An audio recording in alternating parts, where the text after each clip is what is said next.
जय गुरुदेव मेरे प्यारे साथियों। मैं इंदिरा रावत राजस्थान अजमेर से। कहो साथियों कैसे हो। प्यारे साथियों, आज तो आप सभी मेरे प्यारे दोस्तों को इंदिरा रावत का बहुत सारा बहुत सारा बहुत सारा बहुत सारा थैंक यू सो मच, शुक्रिया। मेरे प्यारे दोस्तों, आप लोगों को तहे दिल से धन्यवाद कि आपने मेरे चैनल को इतना सपोर्ट किया और मुझे आगे बढ़ने में मेरी मदद की। आपका तहे दिल से शुक्रिया। प्यारे साथियों, आज मैं एक बहुत ही मोटिवेशनल कहानी लेके आई हूँ, जिसको सुनने के बाद में हम इस दुनिया में आए हैं और हमें जो जो भी रिश्ते नाते मिले हैं, क्यों मिले हैं और उनका मिलने का क्या मकसद है, तो इसका सारा भ्रम खत्म हो जाएगा। आपको और हमको जिंदगी में एक बार ये स्टोरी जरूर सुननी चाहिए। तो प्यारे दोस्तों, एक सेठ जी थे जो कि बहुत दयालु थे और बिना स्वार्थ के लोगों को पैसे से हेल्प करते थे, क्योंकि मालिक ने उसको थोड़ा पैसे वाला बनाया था। तो वो सभी लोगों को उधार देकर उनकी हेल्प करते थे, लेकिन उनका एक नियम था कि वो जिसको भी उधार देते थे उनसे उधार चुकाने के लिए दो शर्तें रखते थे कि इस जन्म में चुकाओगे या फिर अगले जन्म में। तो कुछ ईमानदार लोग तो उनसे पैसे लेकर इसी जन्म में चुकाने की बोल देते थे, और कुछ धूर्त और चालाक लोग होते थे जो कि अगले जन्म में चुकाने की बात सेठ जी को बोल के अपने आप को बहुत महान समझते थे। तो इसी प्रकार दोस्तों, एक बार एक चोर उस सेठ के पास में आया और उसने पैसे उधार लेने के लिए बोला।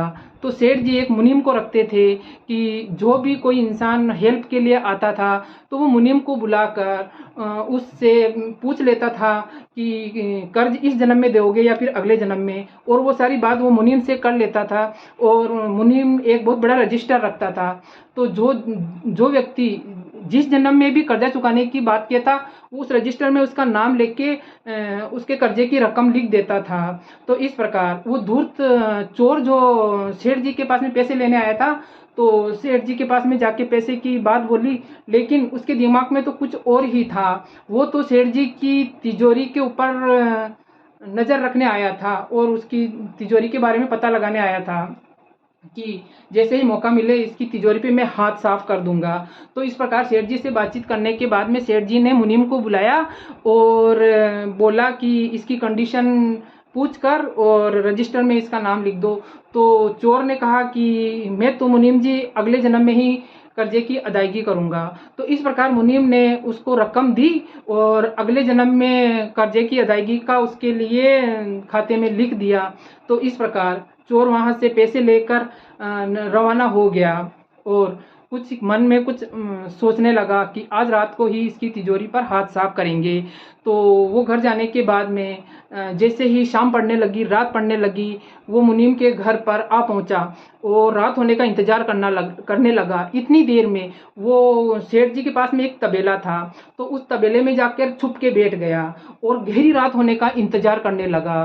तो इतने में चोर क्या देखता है कि दो भैंसे आपस में बातें कर रही थी। पता नहीं मालिक की क्या मर्जी रही कि उस चोर को उन दोनों भैंसों की वार्तालाप समझ में आने लगी।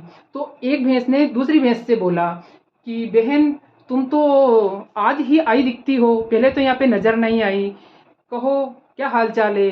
तो पहली वाली भैंस ने बोला कि हाँ बहन, मैं तो आज ही आई हूँ, लेकिन ऐसा लगता है कि आप यहाँ पर काफ़ी टाइम से हैं।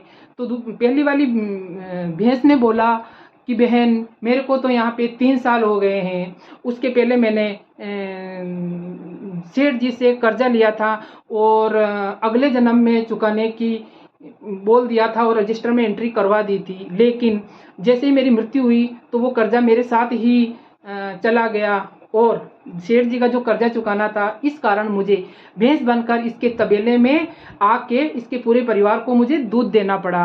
और 3 साल से मैं इसके परिवार को दूध देकर अपना कर्जा उतार रही हूँ, और जब तक मेरा कर्जा नहीं चुकता हो जाता मुझे इसी परिवार को दूध देते रहना पड़ेगा। तो ये सुनकर पहले वाली भैंस ने बोला कि मैंने भी सेठ जी से कर्जा लिया था और इसका कर्जा नहीं चुका पाई तो मुझे भी इसके तबेले में आना पड़ा, और मुझे भी जब तक मेरा कर्जा नहीं चुकेगा मुझे इसको दूध देना पड़ेगा। ये बातें जैसे ही चोर ने सुनी, उसकी आंखें खुल गई। प्यारे दोस्तों, उसकी आंखें खुल गई और वो बहुत ही ज़्यादा स्तब्ध रह गया और सोचने पे मजबूर हो गया कि ऐसा भी होता है क्या। जब ऐसा सुना तो उसकी आंखें खुल गई और उसको सारा माजरा समझ में आ गया कि कर्जा अगर किसी से लिया है वो तो चुकाना ही पड़ेगा। तो वो तुरंत सब कुछ समझ गया, लेकिन उस टाइम गहरी रात हो चुकी थी तो वो सेठ जी के पास में नहीं जा सका। लेकिन वो घर पे जाके बहुत जल्दी सवेरे सवेरे ही जो पैसे लेके आया था वो अपने साथ में लेके आया और सेठ जी को देखकर बोला कि सेठ जी, मैं अपना कर्जा आपको अभी देने आया हूँ, अगले जन्म का कोई भरोसा नहीं है, अभी मेरे पास पैसों की व्यवस्था हो गई है तो आप ये पैसे अपने पास में रख लीजिए।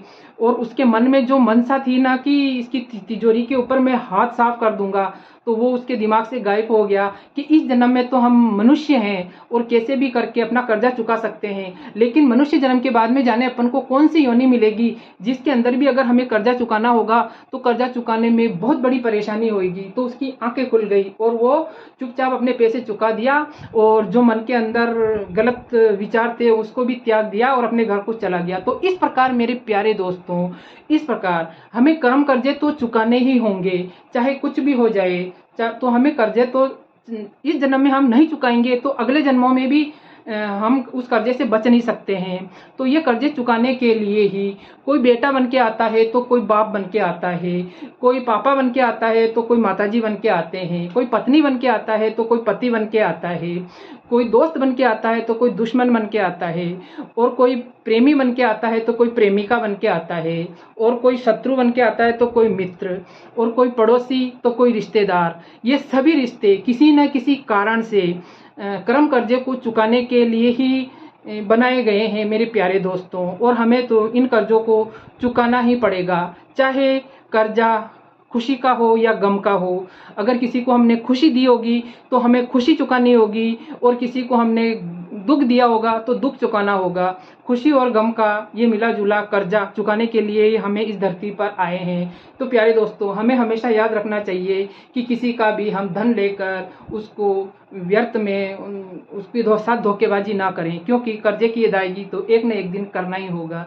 तो प्यारे दोस्तों, आपको ये रिश्तों के बंधन की ये कहानी आपको कैसी लगी? अगर आपको अच्छी लगी हो तो आप लाइक, कमेंट और शेयर कीजिए, और आप मेरे चैनल पर नए आए हो तो सब्सक्राइब कीजिए। और मेरे साथ बने रहने के लिए और मुझे सपोर्ट करने के लिए आप सभी का तहे दिल से शुक्रिया। जय गुरुदेव।